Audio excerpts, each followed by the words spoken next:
2, 3. We're recording. Okay. Namaste, everybody. My name is Danny, and thank you so much for joining the Light Psyde today. Today, we're going to be talking with Nahum, aka Spiritual Bodybuilder on Instagram, and I'm super excited to bring this conversation to you today. We're going to be bridging the physical world with the spiritual world in so many different ways. So I'm really excited to just jump in and get to this. So Nahum, what's up, my dude? How are you? Light Psyde, what's up, my beautiful soul people? How you doing? I'm good. I'm good. All right. So let's just get right into it. So we wanted to talk about, it's kind of just like perfect with your Instagram handle, Spiritual Bodybuilder. So what I want to talk about first is I want to talk about your journey. So you were bodybuilding. Mm-hmm. So my very first bodybuilding competition, ironically, was actually in Iraq. I was deployed from 2009 to 2010, and I was working out. There's a couple contractors there that were NPC and IFBB judges. And they came up to me. They were like, "Hey, if we throw a competition, would you be interested in doing it?" I'm like, "Sure, why not?" There was a lull in activity for about a month, so all I had to do is eat and train. It's like, okay, I had no idea what I was doing, and I went on like bodybuilding.com forums and I looked up information. I definitely underate and overtrained, but at that time I was like 30, and it was okay. And I ended up winning the overall in that competition. And I got the bug, and I started going, balls to the wall. So I competed. My last show was Nationals 2013, and I got to the point. This is before Classic Physique came out. It was right around the time where Men's Physique just started. So, and I was like always right in the middle. I was like not quite big enough for bodybuilding, but way too big for Men's Physique, and so I hired the best coaches in the world, in my opinion, and things were going really good until my last competition. And I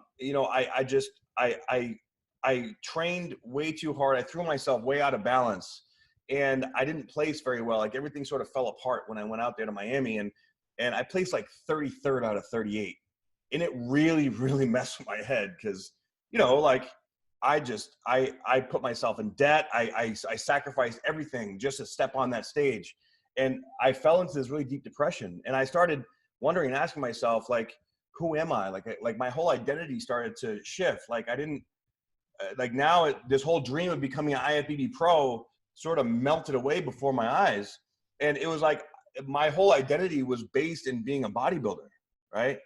So after that, I went to massage school. And when I did, before every massage, we had to do what's called getting into our beingness, right? And at that time, I thought it was really retarded. I was like, this is freaking stupid, but you know what? I'll try it anyways, whatever. And so that was basically like meditating.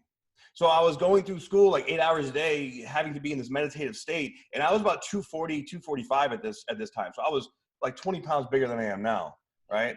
And as I started to slow my mind down, I started getting these really bad headaches, these cluster headaches from the back of my right eye, from the back of my head to my right eye. And eventually it got so bad that I couldn't handle it. My friend asked if he could do some craniosacral on me. And when he put his fingers on my CV4, which is right back in the back of the cranium, it like blasted me into this like acid trip. It was crazy. And I felt like I was like, these demons were trying to like catch me and like destroy me. Like I felt like I was going crazy, right? So for about 2.5 hours, I went through this process of this fascial unwinding is what it's called, right? And after this process, I was like, I didn't even remember what happened. I was just stuck in this vortex for like 2.5 hours. And after I came out, I felt like I got hit by a truck. And I was like, okay, what the hell just happened? And he explained, the teacher explained that I had what's called SER, a somato-emotional release, right? So the years of bodybuilding, I was really coming from a place of fear. And this fear built up in this armor that was my body. And I pushed it so hard out of balance that now like my body was acidic. I had like my fascia pulling unevenly in all these different ways. And and emotionally, I was just so hating myself, pissed off at myself. I would critique myself, even though like I was best shape in my life. I was like, oh, I need to, my quads need to be bigger. My waist needs to be smaller. I need to lose fat here and there. And it was never enough. It was never good enough. And, you know, I think a lot of people run into that problem, you know, going into this game. So the last like 5 years or so, I've been going through this process of learning how to balance out, you know, the physical, the emotional, and the energetic to be able to, you know, still stay in great shape, but having the foundation of feeling great as opposed to looking great. Right?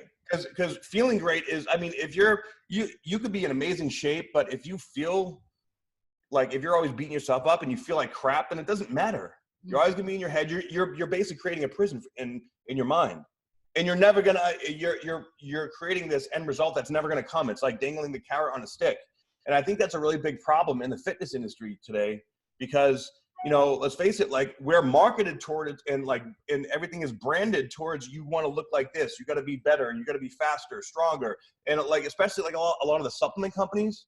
These supplement companies, they throw all these fillers and all this crap and like artificial colors and dyes, and that is doing more harm to the body than good. It's not right, and I don't like it. So let's fix it. You know, I 100% agree with you. And that's the reason why I created the Conscious Champion contest prep course, was because everybody was so exterior focused, and there's bodybuilding can be so much more and so much deeper than that, and such a great teacher. But people are just so concerned with the outside and getting certain placings and getting certain sponsors. And then they, like you said, they get wrapped up in this marketing thing, and they forget about why they're bodybuilding in the first place. Right. I remember when I started, I just started because I want to discover how far I could take my body, you know, what I could accomplish. And I did it for the passion and the love of it. Like, everything just seems so common sense. Like, okay, I just got to eat every 2.5 to 3 hours and, you know, lift a lot of weight. And that's sort of like the mentality I came. But once I started looking at, like, okay, what do I have to do to get my pro card? And what do I have to do to get the judges on my side? And that's when I started to lose myself in the whole thing. And ironically, the first like 5 shows that I did, I won either the overall or first place in every single show. Once I switched to that mindset, I started losing shows. And now in retrospect, when I look back, I see that it was my energy. Like, it's almost like, you know, if you're chasing, like, say, like, you really like somebody, right? But you like them so much that you're afraid to approach them, right? Like, then you're just pushing that away from you. Or even money, right? If you want to, if you need more money, you want to make a lot of money, then, you know, you want it so bad, you're actually going to repel it from you. So not wanting it like that is actually going to bring it to you. And I see that the energy that people have on stage when they're in that place of like, hey, it's cool, I don't really care, I got this, they're the ones that win the shows. Right? Totally right. Yes. It's crazy. Yeah, 100%. So, okay, so looking back on your competition career, what would you do differently knowing what you know now? Oh, I would have definitely balanced out, like, financially. For one, I definitely spent way too much money on dumb shit. Right. I would have definitely followed my own guidance and instead of listening to other guidance when it came to nutrition. Because, you know, like, a lot of the stereotypical bodybuilder diets, you know, they might work for the first couple shows, but really in the long term, it's actually very counterproductive for you. And also, I wouldn't have gotten on so much gear. Yeah. Like, all like the performance enhancing drugs, like I started playing around with everything. And there's some coaches and people out there that are like, you know, really heavy, like, just do more drugs and you'll get bigger. And well, yeah, you might, but your body's going to go acidic. It's going to mess up your digestion. You're going to get stuck in fight or flight mode, and then everything is going to crumble, and you're going to have a much higher, you know, potential for like injuries. And for longevity, your body can't handle it. Look at Ronnie Coleman right now. Yeah. He's had like 9 spine surgeries.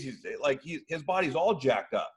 But then you look at like Jay Cutler, right? Now, of course, Jay, you know, he was big into, you know, all that stuff. But at the same time, he got like 2 massages a week, and he was into, you know, infrared sauna therapy, and he did, you know, floating and all these like alternative modalities to really take care of himself, to keep balance. And now he's done competing, but he looks great. He's not like Mr. Olympia status, but he still is maintaining it at like, you know, early 50s. Yeah. Huge. Yeah. Super huge. Right. So thinking about like your massage, so when you were in massage school, that was like your first introduction into the spirit world, and you were like, wait, there's something more here, or was it before that? I would say yes, that was my first introduction into understanding energy. Like, so I've always been highly empathic, but I didn't accept that part of myself really until that point. When I was in Iraq, I had my first, I guess you could call it breakdown, which was my Saturn return. If we're talking energetically, your Saturn return is like your first midlife crisis, you could say. All right, and then there's about 5 other aspects throughout between 30 and 47 that are like other midlife crisis aspects. But that was the first time that really made me realize like, okay, I'm not meant to be like a killer, or like, you know, I'm not meant to be in the special forces. It's just not really right for me. But I had to be in there and take the risk to figure that out. So after that, my life sort of broke down, and I really wanted to understand, you know, I got diagnosed with PTSD, right? When I came back, I had a really hard time readjusting to civilian life. So I want to understand my own mind. Why is it that everybody's coming back all messed up in the head? So I started studying psychology. But psychology was still limited because I understood the logical aspects of like the brain and how it functions. But when I went to massage school, that's when I started feeling the energy. And when I started to feel the energy, that's when I really had those aha moments and put all the pieces together, because it's all interconnected, right? Now, the one thing that was really great for me about bodybuilding is that it really got me super hyper in tune with my mind-muscle connection. Like I love posing, being able to contract every muscle in the body. You know how it is. And you just, it just turns into like a choreography, and you just flow into it. And you're creating art with your body, right? It's just it's just such a beautiful, when you just get lost in that. And like, you look at Kai Green, right? When he poses, it's mesmerizing.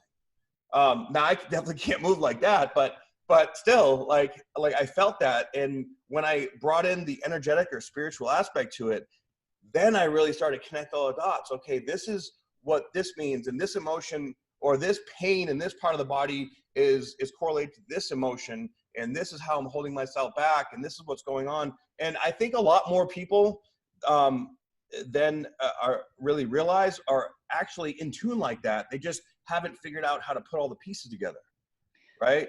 So by doing that, which I'm so excited and so happy that you're doing this coaching course, because I believe that just so many people need to understand this information when coming into this world. It's going to set them apart in a major way. And this is the future of this industry, because there is a massive upregulation in the energy in the collective unconscious going on right now.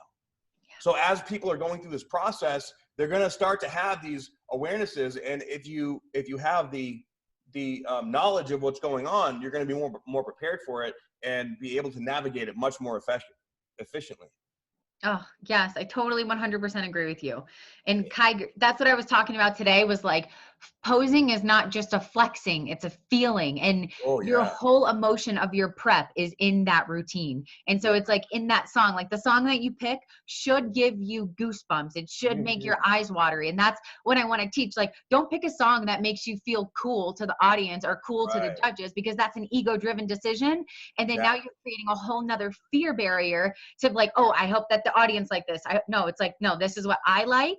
And then what I want to teach is like, when people hit that front double bicep, I want to see hours of cardio in that pose. I want to see emotion. I want you to give me goosebumps because you feel that so deeply. And you're getting me goosebumps. Oh, yes, awesome. And the way that when I realized this, it was like when a thought actually starts to become a thing. So like we take a non-physical thought, even maybe it's a vision of us on stage, maybe we're winning, and then it creates a physical response, like goosebumps. So it's something non-physical is creating something physical, tangible that you can see. And that is the first step of a thought becoming a thing. And I would love for the industry to tap into that, because then they can see like how powerful they are. Oh yeah. Yeah. And people can feel that. Yeah. Right. Like when you bring that on stage, like that's what catches the eye of the people that matter. It's not when you're externally focused, you actually lose the interest of it, because it's almost like you're chasing it. Yes. Right. But when you're like, I know me, I'm standing in my power, I got this, let's get this shit done. People are like, oh, who's that? Yeah. What's going on over here? Yep. Yep. And that's how, and that, but that's not something that you can see.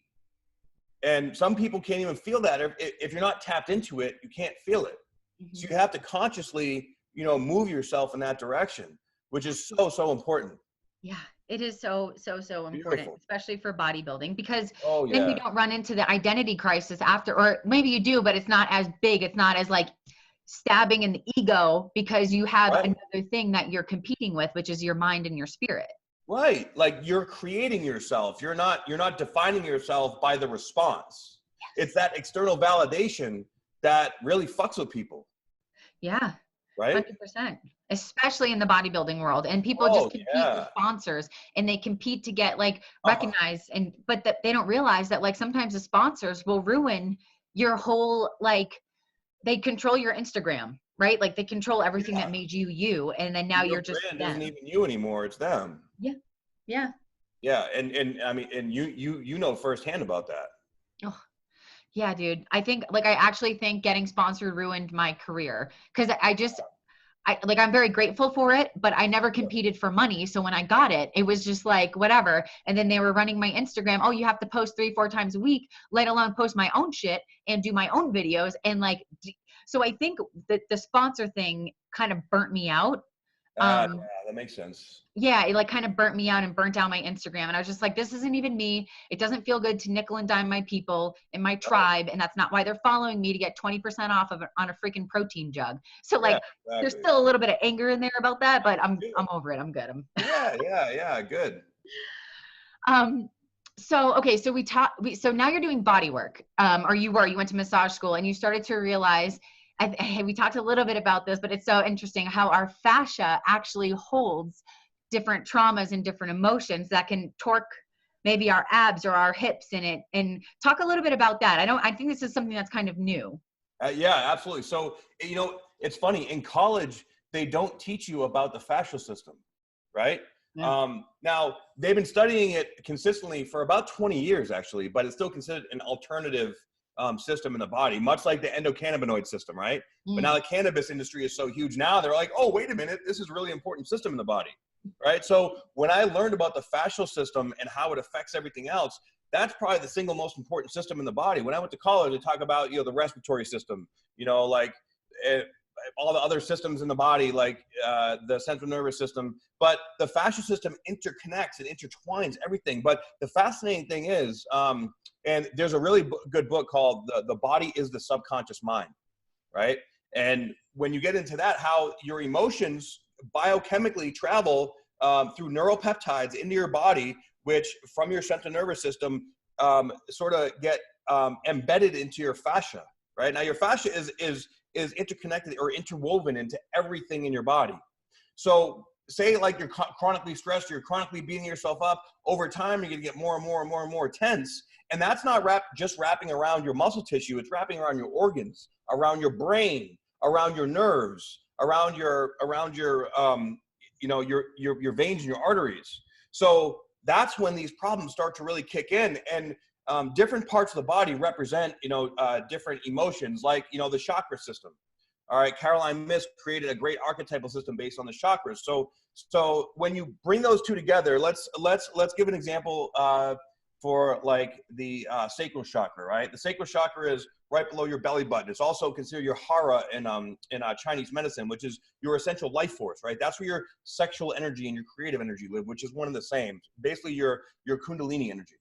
Okay, so say your kundalini energy is out of whack. Either like, say for example, like you're a bodybuilder and you're on a bunch of testosterone, right? So your testosterone is way above average, like up like 2,000, 2,500, a week, and so that's throwing your body way out of whack.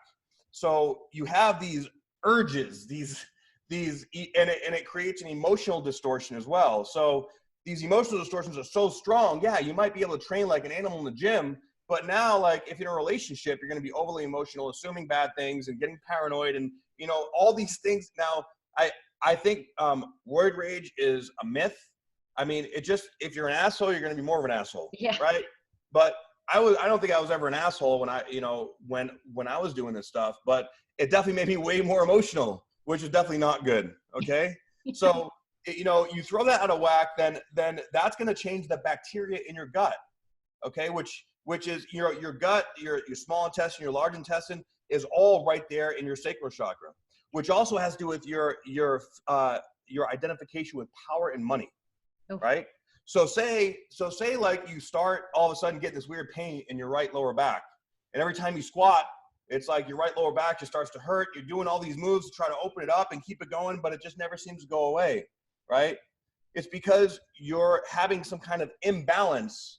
Now, it's not to say that it's good or bad, but it's more like effective or ineffective for your best, highest vibrational good, right? So you're starting to feel things and think things that are out of alignment with your best and highest good, because you're focusing too much on the wrong shit.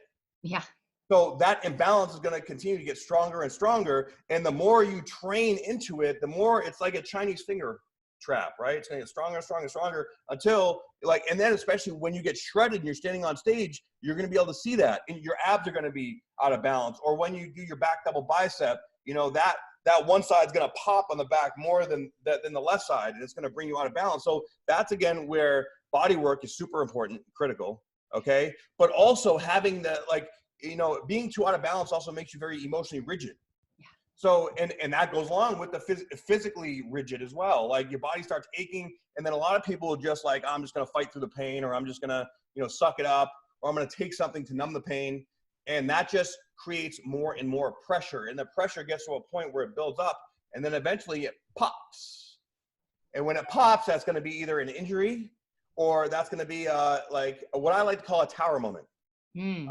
Like an emotional breakdown, or like a breakup of a really healthy, great relationship that you screwed up because you're out of balance, right? So we need to take these things into consideration. And people that haven't gotten to this point, haven't gotten through this process, I know you and I both have in a way, and that's why we know this, but it's so incredibly important. I can't stress this enough.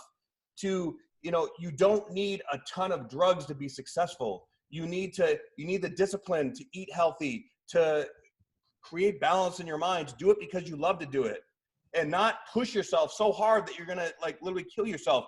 And also too, we live in a society today that is way overstimulated. All these, you know, like pre-workouts and all these things that just keep us going and going and going. I got caught up in that too.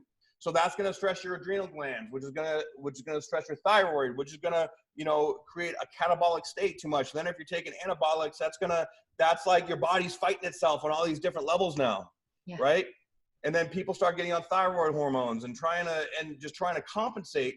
And the compensation just gets deeper and deeper and deeper. And it's super dangerous. So the key is you have to have the freaking discipline. This whole, you know, like immediate gratification system that we are marketed towards, like, oh, you know, lose 10 pounds in 2 weeks, or, you know, like gain 10 pounds of muscle in a month. Like some people that are very genetically gifted, that might work with, but for most people that shit don't work. You got to put in the work, and you got to be consistent and disciplined with your actions. And if you're not doing it because if you're not doing it because you love it, you shouldn't be doing it. 100% right? Agree with you. And that's what I call a Jedi. So I have this Star Wars lesson where like Jedis compete with what they love, not with what they hate. So like a dark side, that's like Darth Vader, like competing with fear. Like I'm doing cardio because I'm afraid to lose. I'm doing cardio because I love to win. And so it's like, there's the Jedi, there's the light side, and then there's the dark side. And with competing, like every decision that you make can either be light side or dark side. 100%. Yeah, absolutely. Dude. So, okay. So for the fascia, being a body worker, there's a way to unwind this, right? Like is there a way to release this shit? And like, have you seen, and have you had like experiences on your table where people have released it? Oh yeah. Hundreds. Now I will say that, you know, like I've worked on a lot of pro athletes, like MMA fighters, football players, bodybuilders, you know, fitness competitors. And I will say that I've noticed bodybuilders, or people that compete in the fitness industry, they're the most stubborn. They hold on to that shit the hardest, right? So usually it takes, like I'll need to do like a 2 or 3 hour session, or like multiple sessions to be able to break through the guarding. There's a lot of emotional rigidity and a lot of emotional guarding. And when that happens, like somebody is just like in like permanent flex mode, right? So and generally speaking, their diaphragm is tight. So they're used to like, short breaths. So I first start with learning deep breathing, because activating the diaphragm at that deeper level with a deeper breathing will activate the parasympathetic nervous system. And when you're out of balance like that, your sympathetic nervous system is dominant. So we have to shut that off. And the longer you're in that sympathetic dominant state, you cross a threshold where it's like the button gets broken and then it just stays like that. So, like when you're a kid and your mom, and you're sitting too close to TV, your mom's like, don't sit too close, your eye's gonna get stuck like that. There's actually some truth to that. You stay stuck to this consistent, and it's like, beast mode, or like, alpha as fuck, and all these like, sayings that are like, go, go, go until you can't go anymore. It's bullshit, right? Because you go, go, go, go, then you're going to break something. You're going to break down. It's more like, go intuitively and balance yourself, and you will be successful in the long term. Yeah. Right. So basically I combine fascial stretching with deep tissue work, and like, I have this vibrational tool that I use, and deep breathing and energy work to open up the tissue. And once I'm able to open it up fully and they let go, like when that guarding goes away and it's like, there's usually like a big flush of emotion that comes out. So usually all of a sudden they'll start crying out of nowhere. I've seen some of the biggest dudes just burst out and cry. Why? What's wrong with me? I don't know why I'm crying. Well, because you were holding on to that shit. You need to let it go, but it's a beautiful thing. I cry all the time. I think it's the people that don't allow themselves to cry, especially like big dudes like us. Like we got to be, we have this stereotype that we got to be strong and we got to, hold it down and appear to be, unbreakable. But the fact is, you hold that shit in and you're breaking inside. You might look strong on the outside, but you're just a big squishy teddy bear on the inside, and you need to let that teddy bear out. That'll make you so much more healthy. We need to be a vessel. Like this meat suit, it's great that a lot of us, have been blessed with, great genetics. But if you hold that stuff in, you're corroding on the inside, and that outside is going to eventually reflect what you're feeling on the inside. So we have to allow ourselves to be a catalyst and let this energy run through us and not hold it in. But in order to do that, we have to be aware of everything that's going on inside. And I think that's a problem when we're externally focused. We're not paying attention to all this stuff. So usually we end up just going to seek help when it's already gotten to the point where we can't function anymore. Yeah. 100%. As within, so without, right? Yeah, exactly. Yeah. Exactly. So, okay. So the name Spiritual Bodybuilder, did this come like when you started to tap into the energy work, or was it, how did that kind of handle come about? So, after I went through massage school, I really was like seeking, like all of a sudden, like I didn't want to hang out with my bodybuilding friends. I didn't want to eat like a bodybuilder. Like even like, me and my girlfriend stopped getting along at the time, and we ended up breaking up. And I was like, what the hell is wrong with me? I'm going nuts. So I started, like out of nowhere, I felt very lost. And I started attracting like these mentors, these coaches into my life, seemingly like out of nowhere. And I got really, really big into personal development, right? So I wanted to discover what this new me was. Like, I was like 34 years old, feeling like I'm like reborn here. And it was scary. So one of my clients actually told me they were doing an Ayahuasca ceremony. So I was like, well, what's that? And I started researching it, and I'm like, this is the answer. This is where I'm going to get all my answers, right? So I jumped in and I went and I did an Ayahuasca ceremony. My first ceremony was so profoundly powerful. I was scared shitless. I didn't know what to expect. I've never really allowed myself to surrender before. So I remember like I went there and I was like, my heart was beating out of my chest when I was like having an anxiety attack when I drank this stuff. And as the process came, I felt this warm, loving sensation come over me. I did not expect it because I've had bad trips in the past, right? So I knew that if you're in a bad mind state, it's all about set and setting and everything, but this was different.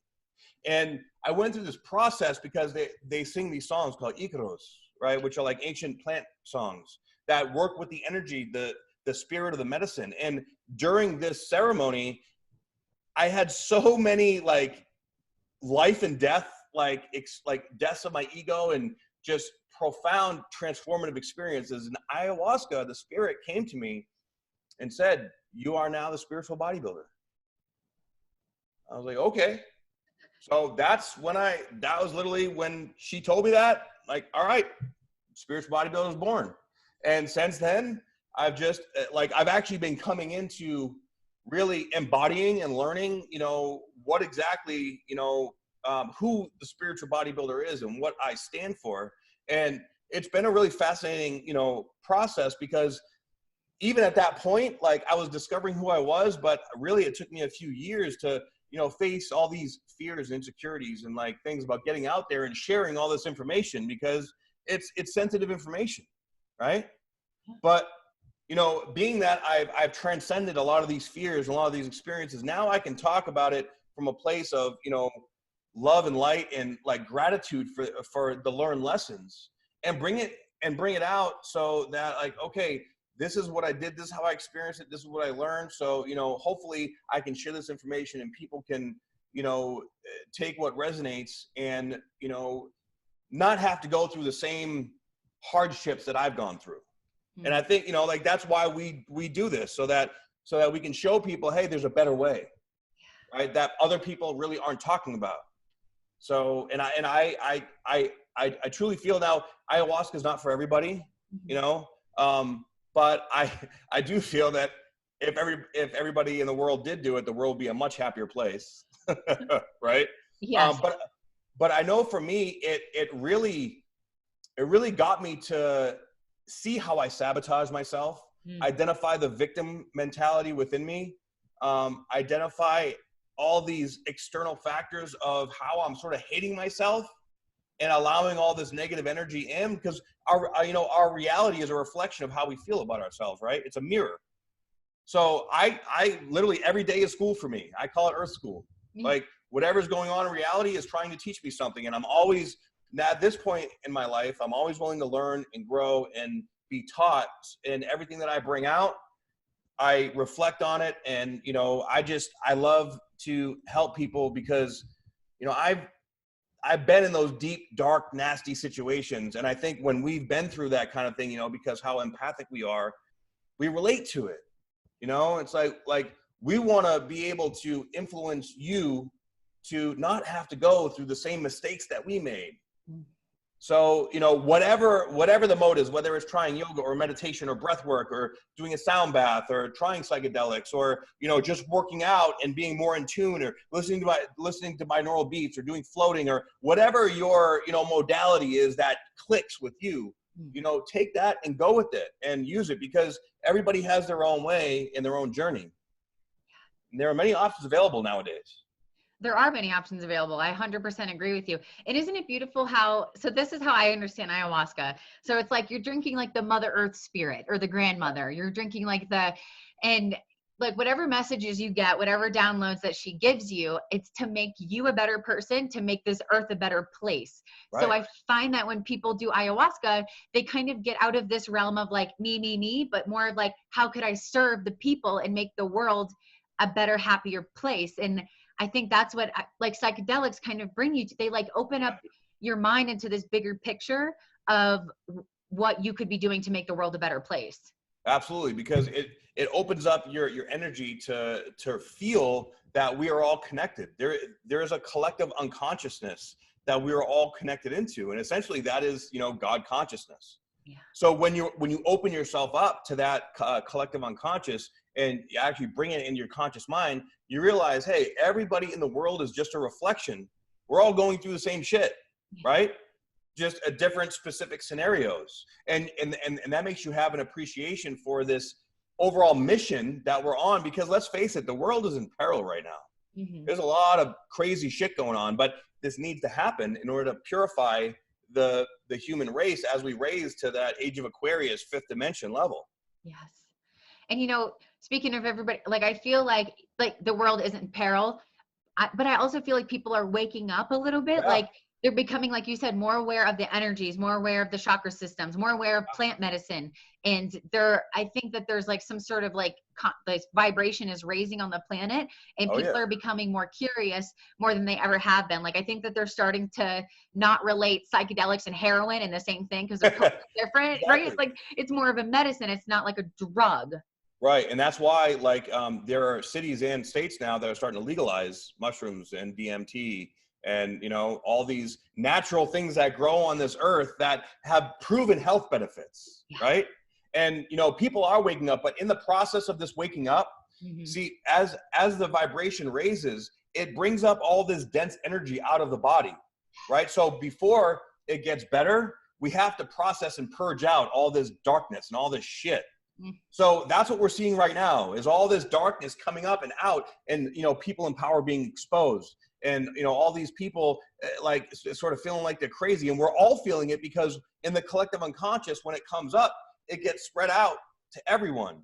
So even if you've been doing this work for a long time, you got to stay on top of your game, because it's getting more and more potent. But, you know, the really great thing is, like you say, there's more and more people speaking up, right? Like, people are calling out, like, the pharmaceutical companies and the government and all this political crap and all these ridiculous laws and rules that they're creating that are actually counterproductive for, you know, the highest and best good for human beings. It's more like there's one side where they're trying to instill this next level of control. And then there's the other side where it's like, well, no, you don't control us.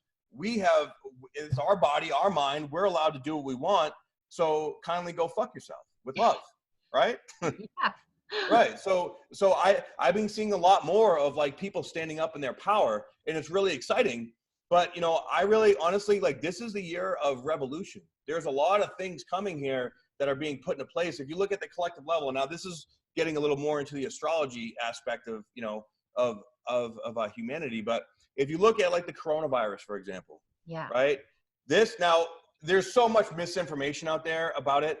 Like, it's absolutely ridiculous, but that's to spread panic and get people to be afraid to fly, afraid to travel, afraid to be around other people, right? Now, let's look at this for a minute. I've been looking at a lot of statistics. There's a 2% fatality rate. That's lower than the flu, right? So people that are immunocompromised might have an issue with that, but otherwise, people are going to be all right if they're healthy, right? So now more than ever, it's important to be balanced and healthy.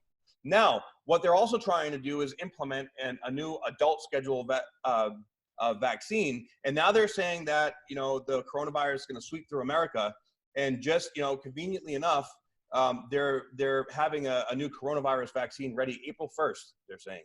Oh. So they're actually saying that you're not going to be able to fly without being vaccinated for that, right? And so vaccines have, you know, all these, you know, heavy metals and, you know, adjuvants and things that are neurotoxic and that basically create, you know, autoimmune issues, right? So they're creating more of a problem and then creating a solution for the problem. But actually, that's what's really killing us. Now, of course, vaccines are like a really hot debate, right? But you look at how the people in power are dealing with this, and it's just like misinformation next to misinformation, next to, like, just turning a blind eye over here, next to let's make some more money over here. And before we know it, we're going to be in a position where, you know, we're going to have to revolt. And I think that day is a lot sooner than we really think. Yeah, 100%. And I agree. Like, there's like a revolution of, like, psychedelics kind of happening again, like it did before in the 60s, and people are starting to figure it out, and they're starting to look outside the box, and they're starting to figure out their own self and their own power, and not wanting to be controlled by the negative ass TV that is just trying to, like, scare, like you said, scare the shit out of us. It's like Darth Vader, and we're all like little stormtroopers who are just staying in line because the big scary media says so. But like you said, it's like a 2%. It's just like the flu. It's just the way that they hype it up, and they make us think that we need to put vaccines in our body and things like that. It's just, it's like control. It's like, exactly. But, and now that's on the macro level, but on the micro level, we all have this same sort of thing going on in our consciousness, right? We have this fear that is coming up and getting stronger. At the same time, we also have this love that is sort of cracking open. But that love is going into the unknown. So it's like we have to have the courage to step into that unknown and not allow this fear to take over. Because if the fear does take over at this point, we're basically going to stay there. Like 2020 is setting the stage for the next 30 years of our lives. All right, this is the foundation of the next chapter of all our lives for this generation. And, we have in December, we have the Saturn-Jupiter conjunction that's happening at 0 degrees of Aquarius. Right? This is getting a little onto the more energetic side, but oh yeah, let's go there. Let's go astrology. Okay, so that happens every 20 years, right? So the last time that conjunction happened was in 2001. We all know what happened in 2001, right? September 11th. Oh yeah. Yeah. The one before that was 1981, when they discovered AIDS. Oof. Right? And you can go back 20 years every time and see some kind of massive catalyst that changed humanity.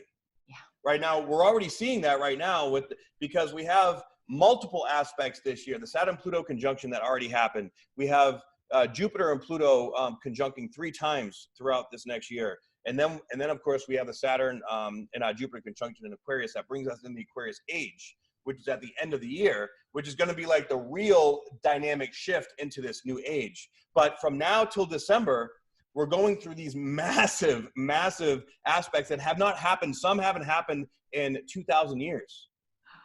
Okay, let's see, the Saturn-Pluto conjunction hadn't happened since 1517, when Martin Luther nailed the letter on the Catholic priest, the Vatican door, starting the Protestant church. Wow. Right? So there's spiritual warfare going on right now, and there are multiple levels.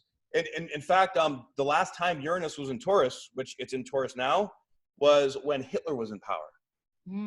Okay? So we have a lot of really intense things going on at multiple levels that are showing, hey, look, there are these massive things. There's like gonna be I hate to say it, but a bit of a genocide that they're trying to do, because the world is overpopulated. There are some people in power that believe that we can't have this many people on this earth. Now, I personally think that's bullshit, because we can create free power. Tesla figured that out 100 years ago.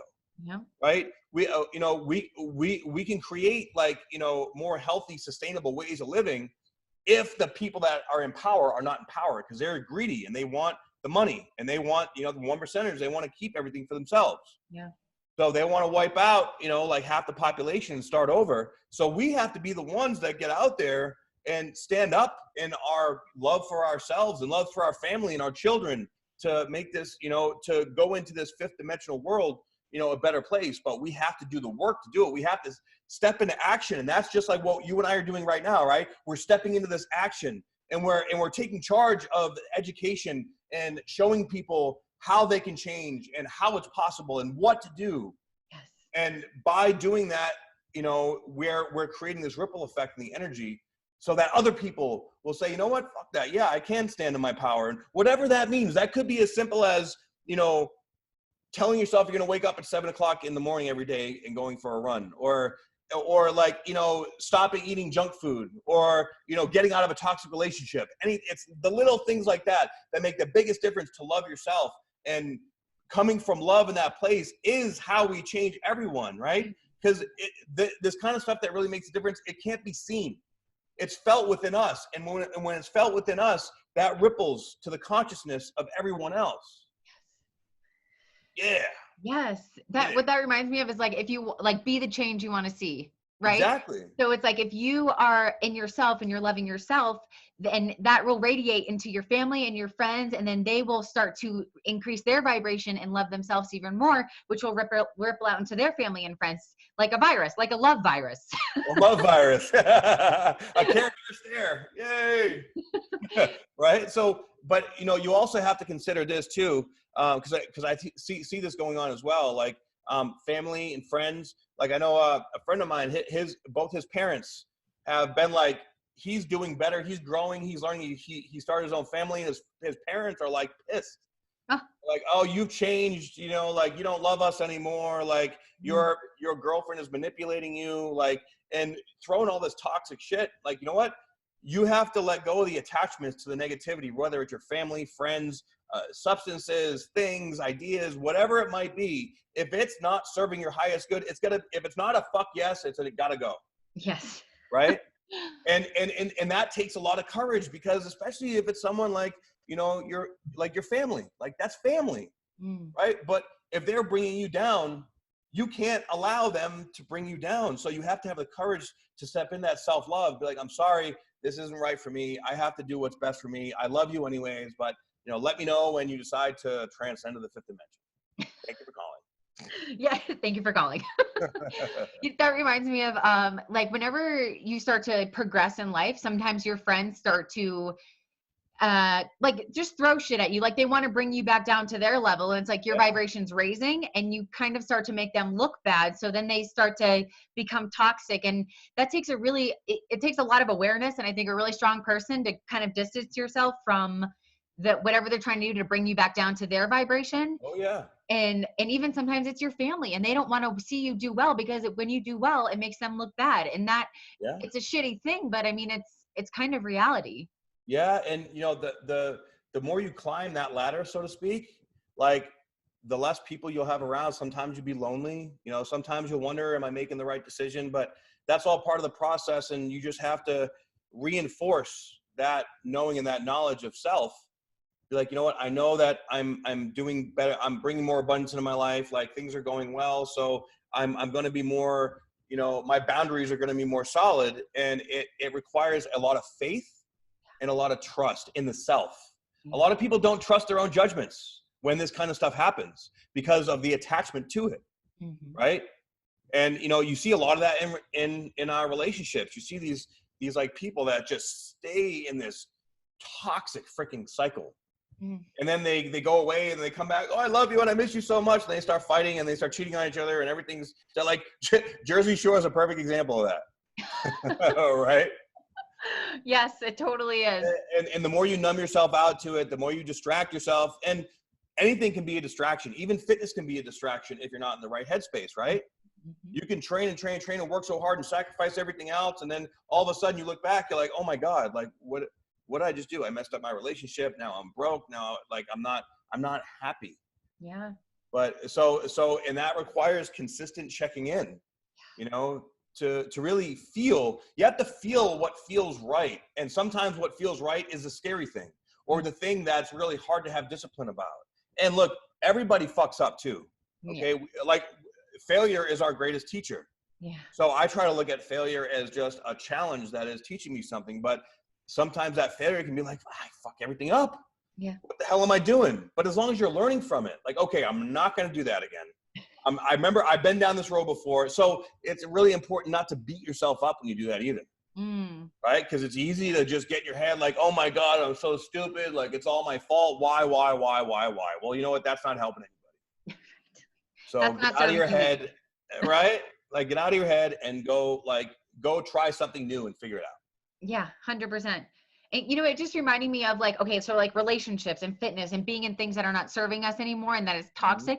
It's almost like a drug. Like it has the same thing as like an addiction. I've seen this with a couple of my friends and their like romantic relationships is like, it's not working. It's toxic. There's fist fights. It gets really shitty, but then, you know, they break up and they break up for a second and then they go for a drive and then they come back and they go, oh, it's all better. And then you get your little fix, you feel better for the night and you wake up in the morning and you get your other hit again of fighting and the bullshit. And it's like this whole thing is like a drug is really good in the moment when you're doing it, but there's a come down and you're going to want to do it again. And so it's like trying to break that cycle, and fitness can get like that. Relationships can get like that. Food, like it can be like that with anything. Absolutely. Yeah. And that takes a lot of self-love and courage to be able to, you know, step into that other side. So really, I think it comes down to, you know, changing your state. Like, you know, Tony Robbins talks about changing your state, you know, having some kind of thing that you can do to switch your mind off, because your thoughts create things, right? So if your thought's always on like, oh, why is this like externally focused on why is this person acting like this? They're being shady. They're doing this. They're doing that. You know what? Like, let it go. If it's meant to be, it's going to come back to you. But again, that requires trust. So, and with these, with this year, with these aspects in astrology that are going to be going on, we're going to have massive, deep, intense opportunities to grow or be taught. Right? That's the way I like to look at it. In fact, the next big one is going to be coming later on next month when Jupiter conjuncts Pluto. So Jupiter is like the greatest benefic energy. And, you know, and planets are just archetypes within our consciousness, right? So if you think about them, like just like in India, like they have these demigods that are essentially like different parts of our consciousness. So the planets, Jupiter is the most benefic. It brings us abundance, it brings us great things, but it also can be too much, right? Like overindulgence, right? Which can be a bad thing. Pluto is the planet of like the phoenix rising from the ashes, is death and rebirth. It's all the deep, dark, and like sexual kind of stuff that we don't want to look at, the stuff that's under the surface, right? So with Jupiter, the biggest benefic, shining a light on Pluto's energy, it's sort of like, okay, have you really learned your lesson? We're going to offer this massive opportunity, but if you're not in the right place, if you're not believing in yourself, and if you're not, you know, doing what's right for you, you're going to get the opportunity, but is it going to actually be beneficial for you? Because you could fuck it up and make things 10 times worse and be a huge learned lesson, right? So that's where we really have to take accountability, and we're going to have that opportunity. That's probably going to be like the most massive, like midterm final exam kind of energy, right? In Earth School, right? I love that. Yeah. I love that. So, and since it's in Capricorn, you know, the Capricorn Cancer axis is all about, you know, structure, like our emotional structure, and also the foundational structure of our life. Cancer, which is the opposite to that, which, you know, the nodes also are sort of play like a destiny role in that. So we're coming to an end of a massive cycle of learned lessons in May when the nodes shift into Sagittarius and Gemini, right? So that's going to be more about teaching and having these like getting out there and expressing everything we learned through this new foundation that we set out into the world. So this is about, you know, Cancer is emotional, right? It's empathic. It's about receiving. It's about wanting to take care of the people that you love and care about as well as yourself. So setting this new foundation, we've been breaking down these old paradigms of consciousness, of thought, and we're establishing a new emotional sort of scaffolding or structure in our consciousness for how we want to be in the world. Now, is how we want to be in the world going to be beneficial to humanity? Aquarius age is all about, you know, the humanitarian. It's about healthy detachment. So all these energies are testing us to help us learn and grow on how to identify our purpose for humanity out in the world that also is beneficial for ourselves. That's financially, beneficial and abundant and creating good and healthy relationships. So with that, we really, really, really, I cannot stress this enough, we have to be tuned into our own energy and how we're responding to the outside sources. And if we're focused on the outside, we're going to miss what's on the inside. Yes. So the only thing we really have control of is our own mind. And when we have control of that, then we're going to be able to see the signs and we're going to be able to learn and grow forward. If we are not, then we're going to be externally focused and our mind is going to control us, and we're going to be a slave to our impulses of that instant gratification. Right? So say something comes in and, you know, you think it's the greatest thing ever, but something in your body is telling you, wait, not yet, you know, don't pass go. But you want that dopamine hit, right? You're like, yeah, let's do it. I'm going to get a $100,000 bonus or something like that, right? Like, yeah, huge opportunity. This is great. But you get it, and then there's this fine print that you missed, and then all of a sudden, you know, you're a slave to this thing for the next 10 years, and you're actually not doing what you want to do, and you get depressed, and it completely changes your life, and you need to, you know, move somewhere you didn't want to move, or, you know, whatever, like something along those lines. You want to make sure that it feels right. And the only way that you're going to be able to feel that is by knowing how to tune in when all these dopamine hits come from the outside, to be able to filter that through the prism of the process. Now, say let's take bodybuilding, for example, right? Say, you know, you're on a ton of gear and you're doing like the super strict diet where you're under eating and overtraining. All right. You're going to be in this fight or flight state, and you're going to be like super hyper focused on training and that's it. Just training. I just got to train. Right. And you're looking good. You're feeling good. And then all of a sudden, like a sponsor or somebody's like, hey, like, I believe that you could make it to the Olympia stage. I think I can make you like, you know, like a champion. Let's mold you, right? And if you're in that state, you're like, yes, let's do it. I'll do whatever it takes. Wow. You know, then you get into it. And like you said, your sponsors like completely kind of destroyed your love and passion for the sport, right? So if that opportunity comes in, you know, are you really focused on how you feel about the situation to be able to, you know, read these energies properly? So that's where it's going to be so important to be tuned in and allow yourself to take the time and don't feed the impulses of the emotional triggers that come from, you know, external sources. Yeah, I love that. So it almost sounds like you're talking about making a decision with your ego or with your heart. So Exactly. ego-driven decisions, which is like looking at the external, getting the money, getting the big whatever it is that you think that you want, but really it's actually going to eventually defeat you and like kill you on the inside, because it's not really what you want. It's just what you think will look good to other people. Exactly. Now, like, so like you and I have already been through this experience, you know, a couple times, right? But this year, the energy is magnified like 100-fold, and it's setting the stage for the rest of our lives. So it's so important this year. Is basically the way I saw it, the Saturn-Pluto conjunction. If you picture a highway, right? The highway is a Saturn-Pluto conjunction. When Saturn went over Pluto, we basically jackhammered this fucking highway up, right? And underneath was all this shit, like an old highway that was like corroding from the inside out. It needed to be released. So it brought up all this stuff in the unconscious that we didn't even know was there. And now the Saturn is like a tractor beam pulling us forward to relay the foundation for this brand new highway, which is the brand new foundation in our consciousness, in our life. So we need to step into this discomfort to purge and process all this energy so that we can stay at this higher vibration the best we can. And you're going to still have lows. That happens. But the highs are getting higher and the lows are getting higher too. Okay. So, you know, as that goes in, as you get more tuned in, right, this new foundation is being set. And then next year is when this new age really kicks off into this really like next dimension. Like where there's a massive shift going on right now, and you can see it in the world. It's the people that are shifting to the 5D, which is like love, humanitarian based. Then there's the people that are staying in the 3D, which is all fear based, the sheeple, the ones that are going to follow all this attempted control on everybody.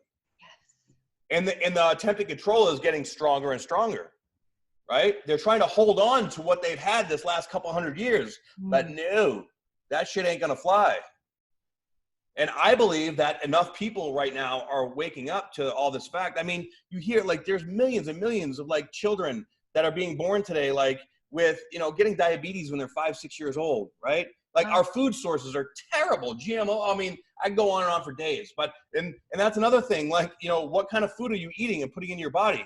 Because that has a vibration, right? GMOs, they don't have the same DNA as we do. So that's going to create issues in your intestines. So if you're eating super clean, but you're eating, you know, processed or like, you know, GMO foods, then do that for a couple years and you're going to end up with some kind of, you know, like, you know, some kind of problem with your gut. Yeah. And gut issues right now is on, it's way on the rise. Rampant. That's all I hear is gut issues. And, and what I've heard is that the gut is like our brain, like our second brain or our first brain, depending on how you look at it. And our happy hormone, like serotonin, isn't like 90% of it produced in your gut? Yes, it is. So when people think that they're like mentally depressed, maybe they really have to look at what's going on in their belly. Exactly. Because when your gut gets inflamed, then it can't let the serotonin secrete. And there's an entire part of the central nervous system called the enteric nervous system that is dedicated to the gut. And also, if we're stuck in fight or flight mode, right, that shuts off blood flow to the gut. So then we can't digest food very well. And we need hydrochloric acid secretion in the stomach to break food down. You know, the number one factor that reduces hydrochloric acid secretion in the stomach? No. Is the emotion of worry. So when you're worried all the time, you're nervous, you're not producing hydrochloric acid, so you're not breaking food down, then it gets partially digested, then proteins get stuck in the small intestine, then it starts to grow, and that's usually where candida starts to grow. And then that throws the pH off, the pH starts to grow and imbalance, then you get inflamed, and then, you know, especially if you're getting ready for a show, then you binge after the show, and now you're just like, and then that throws off your thyroid, your adrenals, and now you're stressed because you're fat, you feel like shit, you're depressed. And then the doctor wanted to put you on SSRIs, so now you're messing with your serotonin even more. It's such a dysfunctional system that we have that is just creating more problems to create money, to create more problems, to create more money. Yeah. It's insane. So that, like, getting your gut tested, super important. Eating like good quality, even eating organic foods these days is borderline, because, you know, the soil quality that we have all over the world, like there's like 1/5 of the nutrient content in the soil than there was 50 years ago, which is scary. That's why like we need supplements, but a lot of supplements out there are filled with fillers and crap and not getting good quality nutrients in there either. So our bodies are dying or craving micronutrients. And the more stressed we are, the more the body can't absorb them. Yes. So it's a compounding process from all over the place. And if you don't take care of yourself mentally, physiologically, and spiritually, then you're sort of like, you're just a time bomb waiting to explode. And if you can avoid it, then, hopefully we can avoid that. We don't want that. Yeah, we don't want that at all. And back to the gut thing. So I heard that like inflammation, like a lot of autoimmune diseases actually stem from our gut, because inflammation is like the leading cause of disease. And 100%. If our gut's inflamed, that goes into the rest of our body, our bloodstream, just like we would digest nutrients. Exactly. And that goes and wreaks havoc. And then people get rheumatoid arthritis and they get these different sort of autoimmune diseases because they're not taking care of their gut health. Right. And you have you have a course coming out, and you're having people do a Viome test or Yeah. what is that? Yeah. So the Viome test is an at-home test. You do, you have to scoop some of your poop into this thing and you send it in, but you got to get into this kind of stuff. It's really important, right? So you send it in and they analyze the bacteria in your poop to see what bacteria is flourishing in your gut. And through that, it'll identify what parts of the gut processing is out of alignment and what is in alignment, what foods you need to avoid and what foods that are going to be really good for you based on the gut bacteria in your health. So, all these diets out there that are like, oh, you should eat, chicken and tilapia and white rice and asparagus 6 days, 6 times a day. It's bullshit, because those foods may not be, synergistic with your gut bacteria. And also your gut bacteria is always evolving and growing and changing, because your emotions can actually shift your microbiome. So you have to get that done like every 6 months.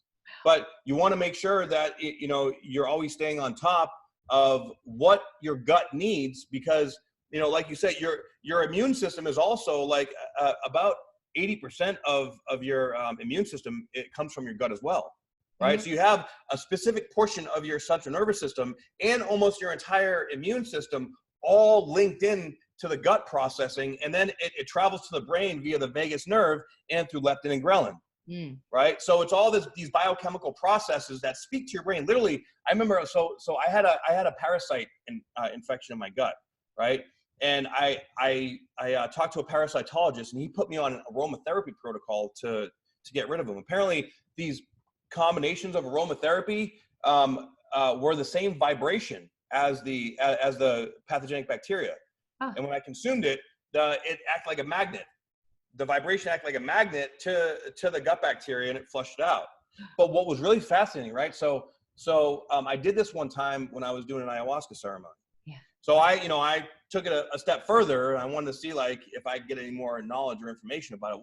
It was so cool. So I took it before I drank ayahuasca, and I'm laying there and, it's kicking in. I'm going through this process, and I felt like I was in a video game. I could literally feel it was almost like I was shooting lasers at the thought forms in my brain that were the bacteria.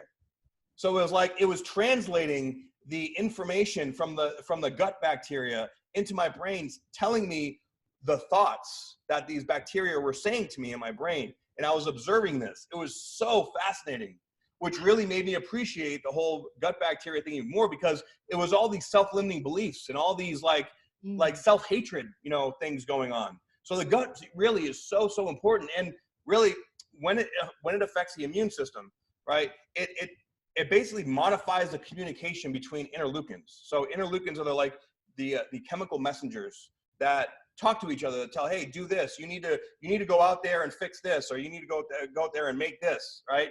It starts to miscommunicate. So when that happens, that's where autoimmunity comes in, right? That's where we get this inflammation. And now this communication, it's not saying how to break down foods properly. And especially if we're eating crap foods or foods that aren't in alignment, with our gut bacteria, it's even worse, and it perpetuates the situation. So really, and then they prescribe medication for autoimmune issues, and that just creates more issues. Because whenever you modify or try to take away a symptom, it has a ripple effect and then creates more modifications in the rest of the body. I mean, it blows my mind how our sick care system creates these problems. But more and more people are realizing, I've been on this medication for this many years. It just made me worse. It's not doing shit for me. Like, let's try the natural route. So it's funny how alternative therapies and alternative medicine is really the real medicine. Yes. But it's been put to the side, but it's really coming back now in a big way. It's sort of like, you know, I mean, if you look at, you know, ayahuasca, it's been around for thousands of years, but it's now starting to, you know, show its face again because the world needs it. Like, the world needs to understand that we are part of Pachamama, part of this earth, right? And when you go through that experience, you feel it, you experience it, and you realize that, wow, we are all one, and we are all part of the same game here, right? We came here to process and purge out all these, you know, negative, you know, family history, karmic lessons, so that we can stand in our power and create this new world that is coming through. I believe that people that are alive right now came into this incarnation for a very specific reason, to change the world, because we are in a process right now of a massive shift in humanity. Mm-hmm. And it takes a lot of courage and it takes a lot of strength, you know? But just you and I sitting here right now talking about this, we're sending, you know, we're opening up our throat chakra and we're sending out that intention to the collective unconscious. And then people are going to listen to this, and they're going to, and, you know, different people are going to hear different parts of it. And that's what's going to resonate for them. But the great thing about talking about this kind of stuff is that whenever you're going through anything in particular, right, like, you're going to pick up different things. So, you know, people could listen to this 10 times and get 10 different messages out of it. Yes. Right. Yeah. And that's what's so important, is really trusting your gut and trusting what you feel drawn to and going through it and taking action on that trust. It's a multi-tier process. Like, you can't just pray and hope that everything's going to be great. No, you pray, you ask for the courage and the strength to move forward in your love and in your self-love based actions. And then you take one step at a time and move through it. And going through that action shifts your behavior patterns. At the end of the day, that's what we have to do. We have to shift the behavior patterns. Yes. So I do life coaching also, other than the contest prep course. And I'm noticing a lot of my clients are going through this right now. And it's like, first becoming aware of the chatter in your head. And then now that they're aware, they're like, I'm a fucking crazy person because there's this over here and I don't really want to go this way anymore. But I have this and I don't know how to be this person yet. And so they're almost caught in the middle of all of this chatter. And it takes a lot of courage to, like, let go of this old story and to move into the new one. Mm-hmm.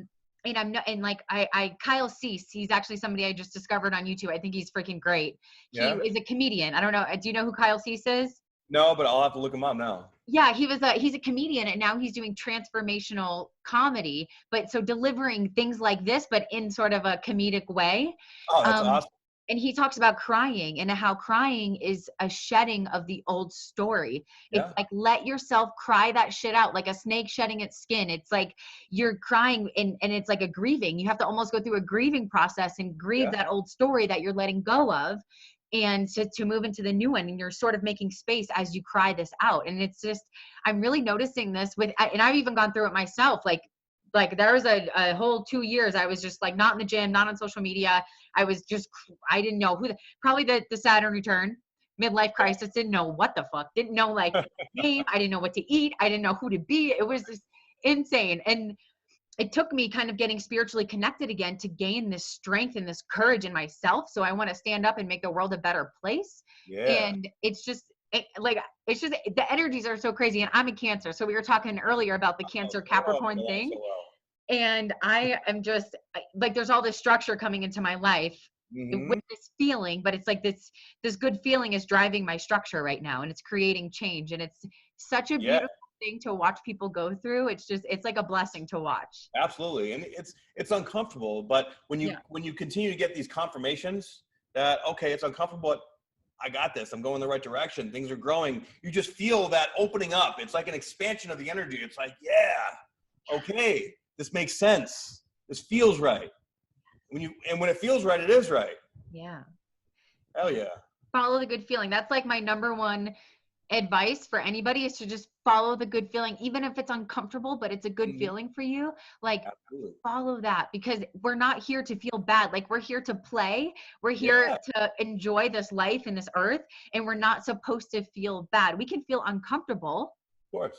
but it's like going towards the good feeling. So I love how you said that if it feels right, it's just right, and just go for it. Yeah. Yeah.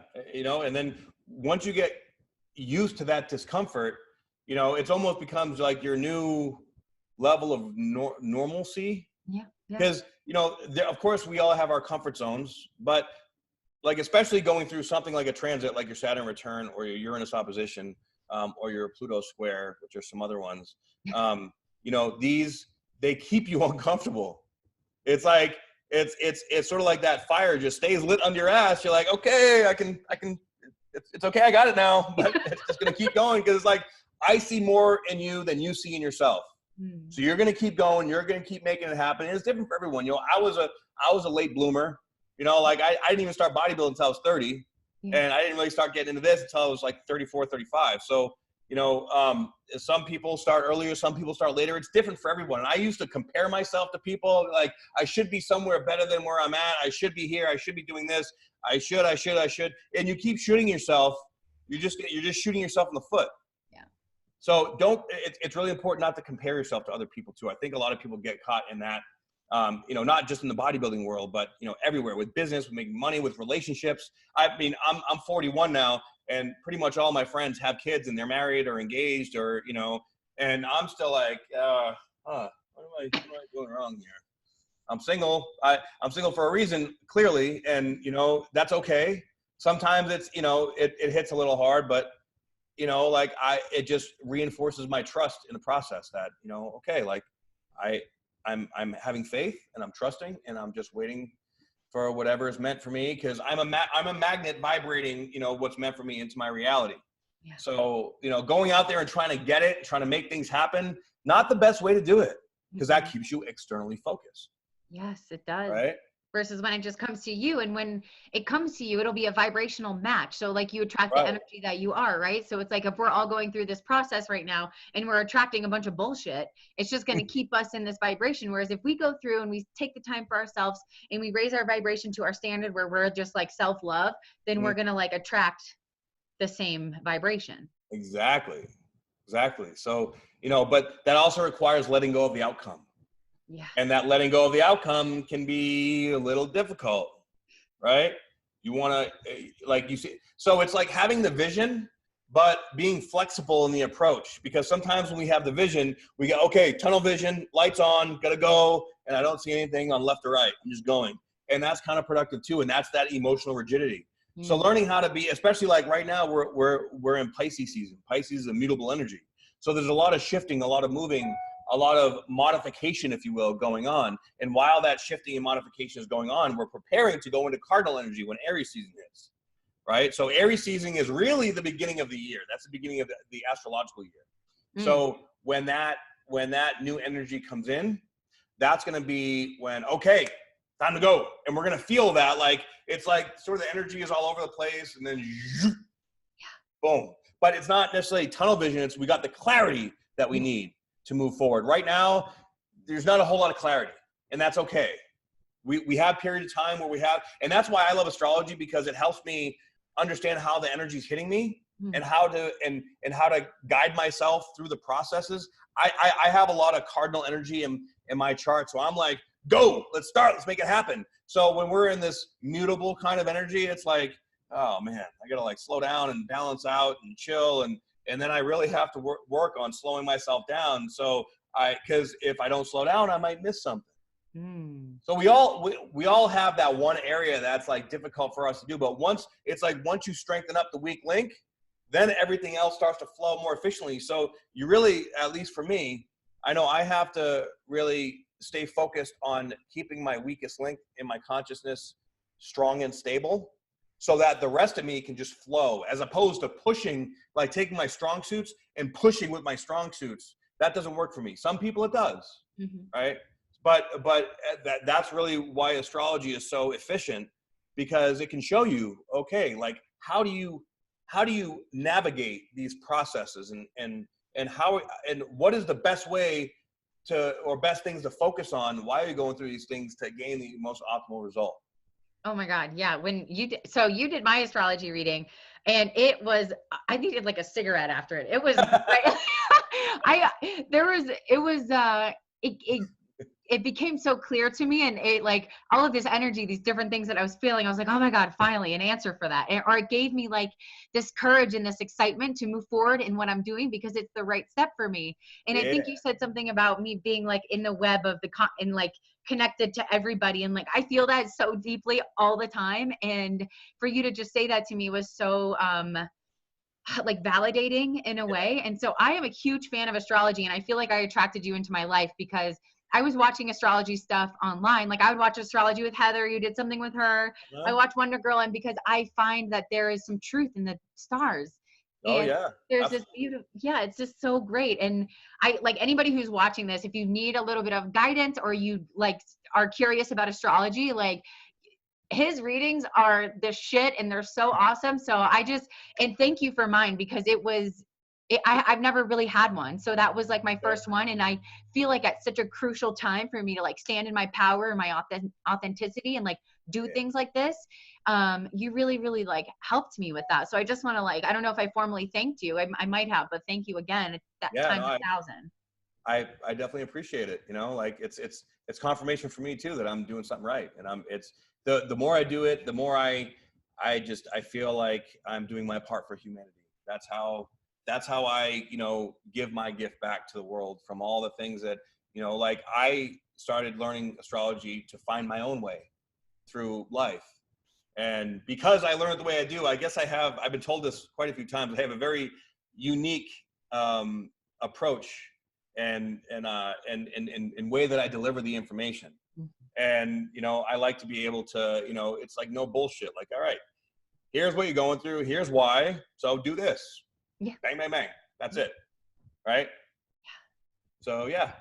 How long ago did you discover astrology? Because you're really like fluent at it. And for people who are watching and you don't follow him on Instagram yet, there's a daily energy report that I look forward to every freaking day, because I'm like, okay, what's going on today? So it's like, and that's like really cool. And so you're so like fluent in the astrology language. Like, how did you fall into that? Well, I started studying it when I was going through some relationship issues with my ex. And I wanted to understand, you know, why the relationship wasn't working out. I wanted to see how I could better myself to be a better boyfriend, a better significant other.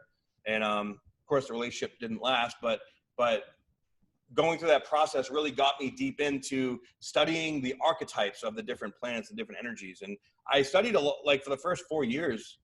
Like I started studying right around 2014, right around the time that I had this big awakening and everything, right? And for a while, I just did it for a hobby. Like I just studied on my own. I bought books and I watched YouTube videos. And then I met my now mentor, Sun Soul Astrology, her name is Maruma too. And she created her own version of quantum astrology. She combined quantum physics with astrology. She goes way deeper than I do. It's on some next level shit. She's amazing. But in order to be able to comprehend what she's saying, you already have to kind of know a little bit about what's going on. But she really gave me the confidence, the understanding that I'm actually like, I am a true channel and I should be doing this for a living. So she's the one that taught me about the YouTube thing and how to get on here on the social media platform and just be consistent with it. And, you know, honestly, for a long time, I was on here and like, I wasn't getting any response. Like I just started doing it just because I did it for myself to get over the fear and insecurity of being, you know, in front of everybody.